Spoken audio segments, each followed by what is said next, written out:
जय Hind. Good morning बच्चों, स्वागत है आप लोगों का भगत सिंह स्टडी क्लास में। बच्चों आज हम लोग का टॉपिक है इटली का एकीकरण। तो हम लोग पढ़ेंगे इटली का एकीकरण क्यों हुआ, इटली का एकीकरण करना क्यों जरूरी था। हम लोग सबसे पहले जानेंगे कि इटली जो है, इटली एक देश है और एकीकरण का अर्थ क्या होता है। तो बच्चों एकीकरण का अर्थ होता है किसी भी वस्तु को एकजुट करना, इकट्ठा करना या एकत्रित करना। तो इटली का एकीकरण करना बच्चों इसलिए जरूरी था क्योंकि जो इटली था वह भौगोलिक दृष्टि से 4 क्षेत्रों में बटा हुआ था। इसलिए इटली को एकीकृत करना यानी कि उसका एकीकरण करना बहुत ही आवश्यक था। वह इटली मुख्य रूप से 4 भौगोलिक क्षेत्रों में बटा हुआ था। पहला था उत्तरी इटली जहाँ पे राजतंत्र था, दूसरा था ऑस्ट्रिया के अधिकार वाले क्षेत्र, तीसरा था पोप के अधिकार वाले क्षेत्र और चौथा है दक्षिणी इटली जिसके अंतर्गत सिसिली और नेपल्स आते थे। इसमें मुख्य रूप से ऑस्ट्रिया सबसे बड़ा बाधक था इटली के एकीकरण के लिए। ऑस्ट्रिया नहीं चाहता था कि इटली का एकीकरण हो और जो पोप था या पोप चाहता था कि इटली का एकीकरण हो लेकिन इटली का धार्मिक एकीकरण हो, इटली का राजनीतिक एकीकरण ना हो। अतः ये दोनों इटली के एकीकरण में बाधक थे। अतः इटली के एकीकरण के लिए इटली में 3 महान राष्ट्रवादियों का जन्म हुआ। उनका नाम था मेजनी, काउंट काउर और गैरिबाल्डी। इसमें मेजनी का 1805 में जन्म हुआ था, काउंट काउर का 1810 में जन्म हुआ था और गैरिबाल्डी का 1807 में जन्म हुआ था। इन तीनों ने इटली के एकीकरण में अपना महत्वपूर्ण योगदान निभाया था। हम लोग सबसे पहले इटली के एकीकरण के चरण पढ़ने से पहले हम लोग मेजनी, काउंट काउर और गैरिबाल्डी के बारे में जान लेते हैं। तो बाबू इटली का जो एकीकरण था वह 3 चरणों में पूरा हुआ था। तो सबसे पहले जानेंगे हम लोग मेजनी के बारे में। बच्चों मेजनी का जन्म 1805 में सार्डिनिया के जिनोवा नगर में हुआ था। सार्डिनिया के जिनोवा नगर में इसका जन्म हुआ था, जिसके पिता एक महान चिकित्सक थे। जो मेजनी था वह आराम से ही राजनीतिक गतिविधियों में भाग लेता रहता था। वह इटली के एकीकरण भी आगे चलकर वह करना चाहता था, लेकिन 1830-31 में उसके सार्डिनिया में एक विद्रोह हुआ। उस विद्रोह में भाग लेने के कारण मेजनी को गिरफ्तार करके उसको जेल भेज दिया गया। मेजनी जैसे ही जेल से छूटा तो जेल से छूटने के बाद मेजनी विदेश चला गया और जब विदेश में गया तो इटली के एकीकरण के लिए उसने 2 गुप्त संगठनों की स्थापना किया, जिसमें पहला था यंग इटली और दूसरा था यंग यूरोप। मेजनी ने यंग इटली की स्थापना सन 1831 में मार्सेई में किया था और यंग यूरोप की स्थापना 1834 में बर्न में किया था। यह इन गुप्त संगठनों की स्थापना मेजनी ने इटली के एकीकरण के लिए किया था तथा इटली में जितने भी क्रांतिकारी थे वो चाहते थे कि इटली का एकीकरण हो। तो उन क्रांतिकारियों की सहायता करने के लिए मेजनी ने एक फ्रेंड्स ऑफ इटली नामक संगठन की स्थापना की, जिसका नाम था फ्रेंड्स ऑफ इटली। इसकी स्थापना मेजनी ने 1851 में किया था क्रांतिकारियों की सहायता के लिए। ठीक है, यह था मेजनी के बारे में। और दूसरा है बच्चों काउंट काउर। तो काउंट काउर का जन्म सन 1810 में हुआ था। काउंट काउर का मानना था कि इटली के एकीकरण तभी संभव है जब हमारे पास काफी संपत्ति रहेगी, काफी मात्रा में हमारे पास सैनिक रहेंगे और दूसरी बात कि हमें बाहरी विदेशी सैनिक सहायता प्राप्त होगा, तभी हम इटली का एकीकरण कर पाएंगे, अन्यथा हम ऑस्ट्रिया को वहां से इटली से नहीं हटा पाएंगे। अतः इसके लिए काउंट काउर ने क्या किया कि कूटनीतिक चाल चलकर वह सार्डिनिया के राजा विक्टर इमैनुअल का 1850 में मंत्री बना और 1852 में वह उसका प्रधानमंत्री बन गया। यह था शॉर्ट में, संक्षिप्त में काउंट काउर के बारे में। अब तीसरा बच्चों गैरिबाल्डी। बच्चों गैरिबाल्डी का जन्म 1807 में नीस में हुआ था, जो पेशे से एक नाविक था। जो गैरिबाल्डी था वह आरंभ में मेजनी का समर्थक था, मेजनी के विचारों को मानने वाला था, लेकिन आगे चलकर काउंट काउर के विचारों से, काउंट काउर के कार्यों से प्रेरित होकर वह आगे चलकर काउंट काउर से प्रेरित हो गया और काउंट काउर के विचारों को वह समर्थक हो गया। इसका मानना था कि इटली के एकीकरण करने के लिए युद्ध करना पड़ेगा। बिना युद्ध के इटली का एकाउंट पूरा नहीं होगा। इसलिए इसका मानना था कि इटली का एकाउंट तलवार के बल से ही पूरा होगा। इसलिए गैरिबाल्डी को इटली के एकीकरण का तलवार कहा जाता है, तलवार कहता है इसको, और काउंट काउंट को राजनीति के कहा जाता है, और मेजनी को मसीहा कहा जाता है। बच्चों इससे पहले इटली के एकीकरण का प्रयास सबसे पहले नेपोलियन बोनापार्ट ने किया था। इसलिए नेपोलियन बोनापार्ट को यूरोप में राष्ट्रवाद का जन्मदाता कहा जाता है। उसे जन्मदाता इसलिए कहा जाता है क्योंकि इटली के एकीकरण का सबसे पहले प्रयास उसने ही किया था। उसने इटली के एकीकरण के लिए उसने ट्रांसपेडेंट गणराज्य एवं सिसिलियन गणराज्य की स्थापना की थी। इसलिए उसे इटली के एकीकरण का यूरोप में राष्ट्रवाद के जन्मदाता, इसको जन्मदाता कहा था। ठीक है, अब हम लोग बच्चे पढ़ेंगे जो इटली का जो एकीकरण था यह 3 चरणों में पूरा हुआ था। इसका प्रथम चरण काउर ने पूरा किया था। प्रथम चरण काउर ने पूरा किया था। सर आप लोग क्या बताना भूल गए, जब गैरिबाल्डी राजनीतिक गतिविधियों में था इटली के एकीकरण के लिए, जब वह क्रांतिकारी जब गतिविधियां चला रहा था तो गैरिबाल्डी को उसको मृत्यु की सजा सरकार ने सुना दी। तो जब मृत्यु की सजा गैरिबाल्डी को सुनाई गई तो गैरिबाल्डी क्या किया कि वह भागकर विदेश चला गया। और विदेश से जब वह छूटकर जब वह 1848 में वह विदेश से आया तो इटली के एकीकरण के लिए उसने कई सारे युद्ध किए, कई सारे विद्रोह किए, लेकिन गैरिबाल्डी के उन सभी युद्धों को, उन सभी विद्रोहों को दबा दिया गया, यानी कि इटली के एकीकरण को सफल नहीं होने दिया। अतः 1848 तक जो भी इटली के एकीकरण के लिए जो भी प्रयास किया गया उसको दबा दिया गया था। लेकिन जब काउंट ने जब इटली के एकीकरण का जब इटली के एकीकरण के चरण जब पूरा करने के लिए जब वह योगदान जब वो कर रहे थे तो देखें कि 1848 जो भी प्रयास है इसको दबा दिया गया। तो काउंट ने क्या किया कि वह अपनी राजनीति और कूटनीतिक चाल चलकर वह क्या किए, उनको पता था कि एक बड़ी सेना चाहिए इटली के एकीकरण के लिए। उसने क्या किया कि 1850 में वह सार्डिनिया का राजा विक्टर इमैनुअल का वो मंत्री बन गए। जब 1852 में वह उसका प्रधानमंत्री बन गए। तो सार्डिनिया के जो राजा था विक्टर इमैनुअल, उसकी पूरी सेना का जो सेनापति वह काउंट बन गए। उसी समय एक घटना घटी कि 1854 में क्रीमिया का युद्ध हो रहा था। वह क्रीमिया का युद्ध तुर्की, फ्रांस और इंग्लैंड एक तरफ थे और रूस एक तरफ था। तो उसमें जो काउंट थे वह फ्रांस, तुर्की और इंग्लैंड की मदद के लिए अपनी सेना भेज दिए। वह इस मकसद से सेना भेजिए कि इस युद्ध में अगर इंग्लैंड, फ्रांस और तुर्की ये सब अगर जीतेंगे तो हमारी मदद करेंगे इटली के एकीकरण के लिए।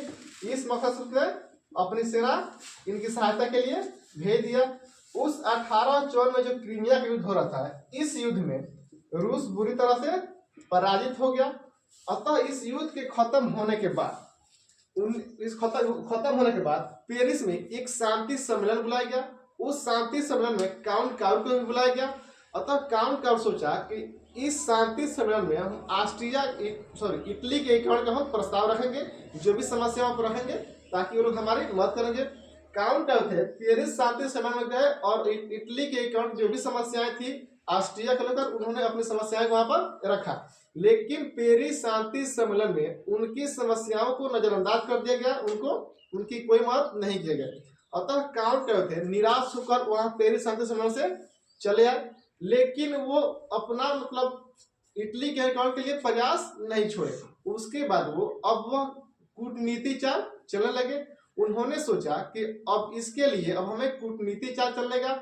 अगर राय से बात नहीं कोई मान रहा है तो इसके लिए हमें अब राजनीति चाल चलना पड़ेगा। तो उन्होंने क्या किया कि सन 1858 में फ्रांस के राजा नेपोलियन तृतीय से प्लेम्बियर समझौता किया।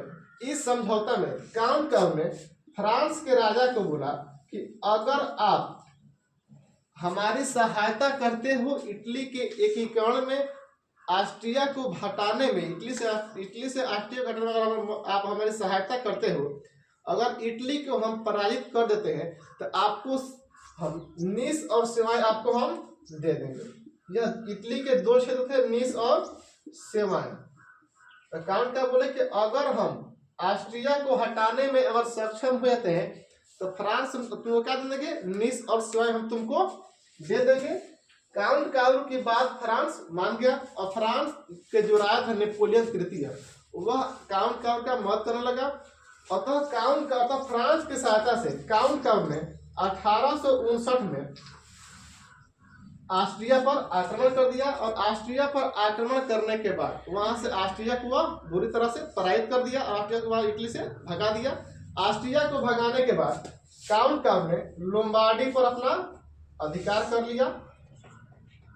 अतः इटली का प्रथम चरण यहाँ पर पूरा होता है। अब आते हैं इटली का दूसरा चरण। तो बच्चों इटली का जो दूसरा चरण था, इटली का दूसरा चरण वह गैरिबाल्डी ने पूरा किया था।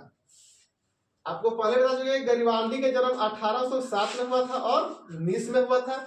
वह आरंभ में मेजिनी का समर्थक था, लेकिन इस 1859 की ऑस्ट्रिया के जो काउंट काउर ने पराजित किया था, तो काउंट काउर की इस घटना से प्रेरित होकर वह अब काउंट काउर का समर्थक बन गया। उसका मानना था कि इटली का एकीकरण बिना युद्ध के नहीं होगा। जब तक युद्ध नहीं किया जाएगा तब तक इटली का एकीकरण संभव नहीं होगा।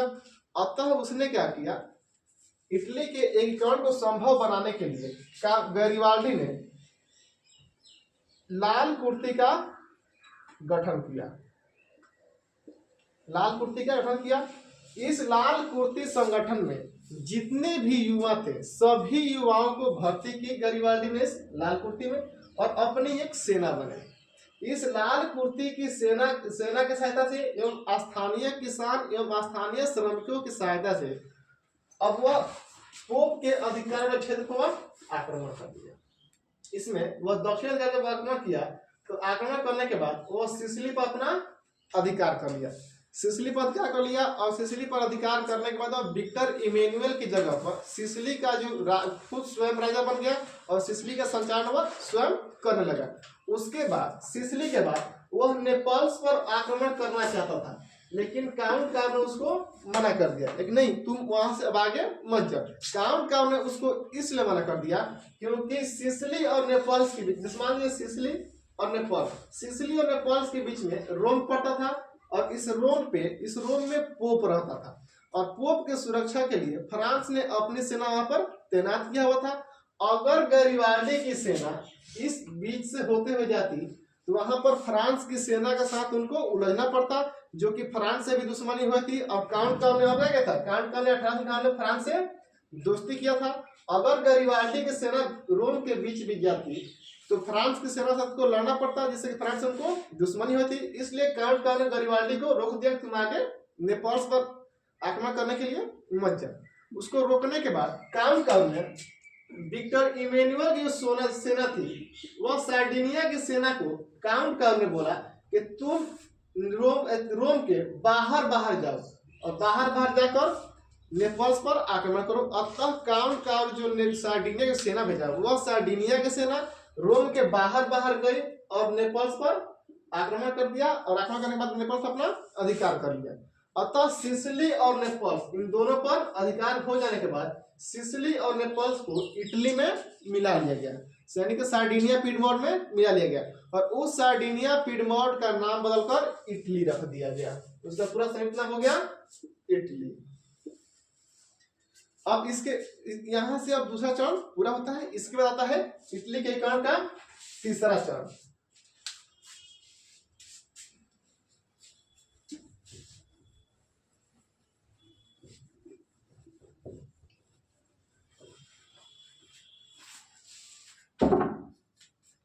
तो बच्चों इटली के एकीकरण का तीसरा चरण विक्टर इमेनुअल के कंधे पर आ गया। अब इटली के एकीकरण का तीसरा चरण था, इसका भार विक्टर इमेनुअल के कंधे पर इसलिए आ गया क्योंकि इटली का एकीकरण का तीसरा चरण था। उस समय तक जो काउंट काउर थे वह राजनीति से हट गए थे। काउंट काउर की मृत्यु हो गई थी 1861 में और जो गैरिबाल्डी थे वह राजनीति से हट गए थे, यानी कि इस्तीफा दिए थे। इसलिए इटली के एकीकरण का सभी भार सार्डिनिया के राजा विक्टर इमेनुअल के कंधे पर बढ़ गया। अतः विक्टर इमैनुअल सोच रहा था कि कैसे हम पोप के अधिकार वाले क्षेत्र पर आक्रमण करें और कैसे उसको पोप के अधिकार से उसको छुड़ाए, वह मौका देख रहे थे। तब तक उसी बीच क्या हुआ कि 1866 में सेडाओ का युद्ध हुआ, सेडोवा का युद्ध हुआ। यह युद्ध फ्रांसा और ऑस्ट्रिया के बीच हुआ था। इस युद्ध में ऑस्ट्रिया पराजित हो गया और ऑस्ट्रिया पराजित होने के बाद जो वेनेशिया था, वेनेशिया इटली को मिल गया। इस युद्ध के बाद फिर 1870 में सीडान का युद्ध हुआ। इस सीडान का जो युद्ध हुआ ना, यह सीडान का युद्ध फ्रांसा और फ्रांस के बीच यह युद्ध हो रहा था, फ्रांसा और फ्रांस के बीच हो रहा था। इस युद्ध में फ्रांस ने क्या किया कि रोम में पोप की सहायता के लिए फ्रांस ने जो सेना भेजा था, वह सेना सीडान का युद्ध लड़ने के लिए फ्रांस ने अपनी सेना पोप के जो सुरक्षा के लिए सेना भेजी थी, वह सेना अपनी वापस बुलवा ली। विक्टर इमैनुअल देखा कि जब फ्रांस ने अपनी सेना पोप के जो सुरक्षा के लिए अपनी सेना भेजी वो हटा लिया, अब इससे बढ़िया अच्छा मौका अब नहीं मिलेगा वह पोप के अधिकार क्षेत्र को छुड़ाने के लिए। इस मौका का फायदा उठाते हुए सार्डिनिया का राजा विक्टर इमैनुअल ने क्या किया, अब वह रोम पर आक्रमण कर दिया। रोम पर आक्रमण करने के बाद वहां का जो पोप था, पोप को हरा दिया, उसको वहां से भगा दिया और भगाने के बाद वह पूरी रोम को अपना अधिकार कर लिया। रोम पर अधिकार करने के बाद वह रोम को क्या कि इटली का राजधानी बना दिया। इटली का राजधानी बना, किसको? रोम को इटली का राजधानी बना लिया। अतः इस तरह से इटली के एकीकरण का तृतीय चरण भी पूरा हो गया। ठीक है, तो आज तक का क्लास इतना है बच्चों, मिलेगा नेक्स्ट क्लास में, तब तक के लिए जय हिंद।